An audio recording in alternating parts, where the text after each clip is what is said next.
अस्सलाम वालेकुम फ्रेंड्स, अल्लाहुम्मा सल्ली अला सय्यिदना मुहम्मद व अला आलि Muhammad. Hope you are doing well. देखिए, एक बहुत बड़ा मसला बना हुआ है एसएसटी बीपीएस 16 जॉब से रिलेटेड कि एलिजिबिलिटी क्राइटेरिया क्या है और सिलेबस क्या है और तैयारी कहाँ से करनी चाहिए। तो हर एक सवाल का जवाब मैं इस वीडियो में कंसाइज करके दे देता हूँ और ये वीडियो आपको पास करवा देगी एसएसटी, इस बात की मैं गारंटी दे रहा हूँ अगर आपने गौर से मेरी बातें सुनी तो। बहुत सारी वीडियोस होती हैं इंटरनेट पे जो कि हर कोई बंदा समझा रहा होता है, बस काम की बात कर। साइंस कैटेगरी और जनरल कैटेगरी दो कैटेगरीज में डिवाइड था। यहाँ पर एलिजिबिलिटी क्राइटेरिया मैंने शॉर्ट करके इधर से निकाल के, ये पेपर है वही, लिख लिया है। एक वीडियो मैंने पहले भी बनाई थी, इसके ऊपर काफी सवालात हुए तो ये क्लैरिफिकेशन वीडियो में बना रहा हूँ। और इस वीडियो के इस पार्ट के बाद एक अनाउंसमेंट भी है बहुत इंपॉर्टेंट, वो सुनिए। बी एस सी और B C S in relevant subject होना चाहिए, पहली एलिजिबिलिटी है। कह रहा है ये है कि आपका बीएससी हो या बीसीएस हो, ठीक है, एज अ रिलेवेंट सब्जेक्ट तो आप एलिजिबल है। जैसे कि अगर आपने बीएस फिजिक्स किया हुआ है, बीएस केमिस्ट्री किया हुआ है, बीएस जोलॉजी या बॉटनी किया हुआ है, तो आप एलिजिबल हैं साइंस कैटेगरी के लिए, ठीक है। पर यहाँ पर एसपीएचसी ने एक एम्बिगियस बात कर दी, जिसकी वजह से तजाद पड़ गया सोसाइटी में, और इक्विवेलेंट लिख दिया। और इक्विवेलेंट का मतलब होता है कि इस जैसी, ठीक है, जो इसको रिप्लेस कर सके इस डिग्री को। तो अगर आपको ये लगता है कि जो बीई वाले मेरे दोस्त थे वो पूछ रहे थे, मैं उन्हीं पे छोड़ देता हूँ ये बात कि वो भी पढ़े लिखे लोग हैं। तो आप खुद बताएं कि अगर आपको ऐसा लगता है कि बीई मैकेनिकल आपने की है, सिविल की है, अगर आपको लगता है कि आपकी बीई इक्वलेंट है बीएस मैथ्स के या बीएस फिजिक्स के या बीएस केमिस्ट्री के, तो आप एलिजिबल हैं। पर मुझे ये नहीं लगता। अब राय तजाद कर सकती है क्योंकि अभी तक पॉलिसी क्लियर नहीं है। पर हमारी सोसाइटी में मसला ये है, अलमिया है, ये तरबियत हमारी ऐसी हुई हुई है पाकिस्तानी सोसाइटी की, कि हम सिर्फ वो सुनना चाहते हैं जो हम सुनना चाहते हैं, पर रियलिटी सुनने की हमारे अंदर सख्त नहीं है, ताकत नहीं है। वो जो रियलिटी बोलता है हम उसको पसंद भी नहीं करते। तो ये हकीकत है। तो मैं उन पे आप पे ही छोड़ रहा हूँ कि अगर आपको लगता है कि आपकी सिविल इंजीनियरिंग भी फिजिक्स से इक्वलेंट है, बिल्कुल सही है, एक जैसी है, तो आप एलिजिबल हैं।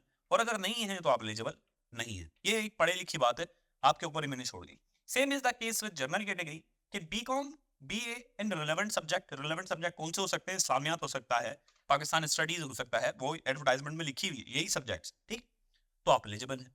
अब सवाल यहाँ पर आया कि बीबीए वाले एलिजिबल हैं या नहीं है, एमबीए वाले एलिजिबल हैं या नहीं है।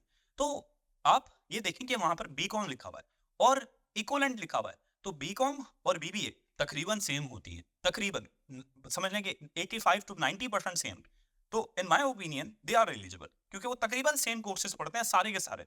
पर बीई वाले बहुत डिफरेंट कोर्सेज पढ़ रहे होते हैं जो बीएस फिजिक्स में पढ़ रहे होते हैं लोग। तो एक अलग डिबेट है। तो ये यहाँ पर मैंने क्लियर कर दिया, यहाँ पर डेड हो गई बात कि क्या मसला था।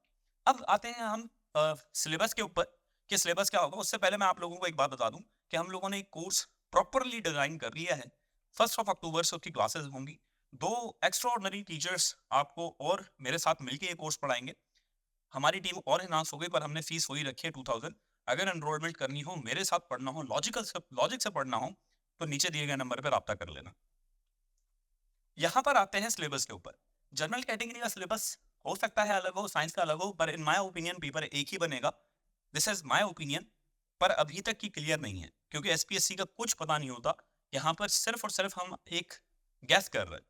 तो क्यों? इसकी वजह यह है कि 50 मार्क्स का पेपर बनाती है एसपीएससी, क्योंकि पेपर बनाने में बड़ा इनको मसला होता है। तो अगर ये दो पेपर्स बनाएंगे तो पेपर्स कितने ज्यादा बन जाएंगे, कितनी मेहनत होगी। तो हो सकता है इस मेहनत से बचने के लिए एक ही पेपर बने। पर फिर भी आप लोग अपनी अपनी तैयारी कंटिन्यू रखें और तकरीबन मैच करेगी तैयारी, वो मैं बता देता हूँ कैसे। जनरल कैटेगरी का जो पेपर होगा उसके अंदर इंग्लिश तो लाजमी होगी, इस्लामियात होगी लाजमी, उर्दू और सिंधी को भी ये लोग देंगे। और उर्दू और सिंधी के अंदर आपसे ग्रामर पूछी जाएगी, वो उर्दू और सिंधी की जो बेसिक सी ग्रामर होती है वो किसी भी जगह से आप पढ़ सकते हैं। मैक्सिमम मैक्सिमम आपको 2 से 3 दिन लगेंगे, आप बेसिक्स समझ जाएंगे, ठीक है। पाकिस्तान स्टडीज प्री और पोस्ट ऑडिशन से रिलेटेड सवाल होंगे। और GK, this is my opinion कि हो सकता है जीके भी ये इंक्लूड करें। और ये सारे कोर्सेज, ये सारा मटेरियल हम लोग अपने कोर्स में दे रहे हैं। पर मैं उसकी ज्यादा एडवर्टाइजमेंट नहीं करना चाह रहा। मैं यहाँ पर आज सिर्फ और सिर्फ आपको टू द पॉइंट टॉपिक समझाना चाह रहा हूँ। साइंस कैटेगरी के अंदर अगर हम आते हैं तो साइंस के अंदर इंग्लिश लाजमी हो कि इंग्लिश के बगैर कोई भी पेपर मुकम्मल नहीं होता।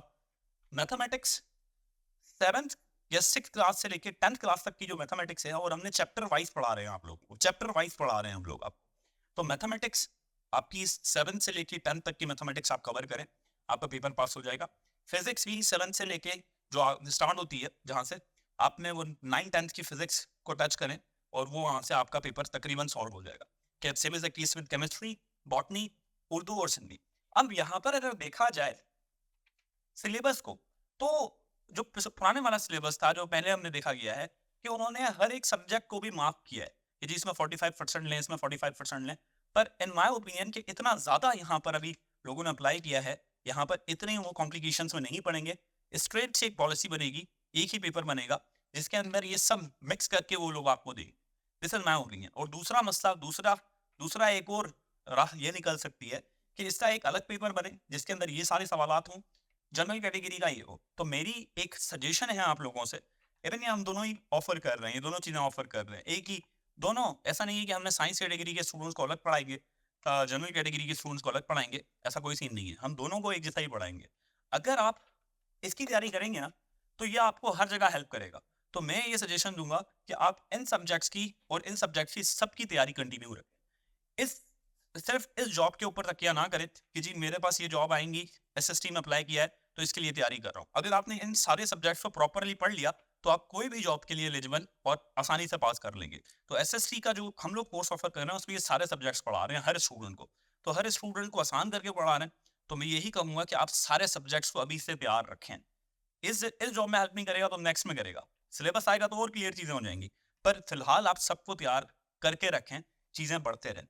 तो यही थी आज की डिस्कशन। आई होप आप लोगों को चीजें समझ में आई होंगी। अगर आप लोगों को इस चैनल से मोहब्बत है और आप ये चाहते हैं कि हम लोग वीडियोस बनाते रहें, तो आप काइंडली चैनल सब्सक्राइब कर लें, वीडियो लाइक कर लें और अपना बहुत ख्याल रखिएगा।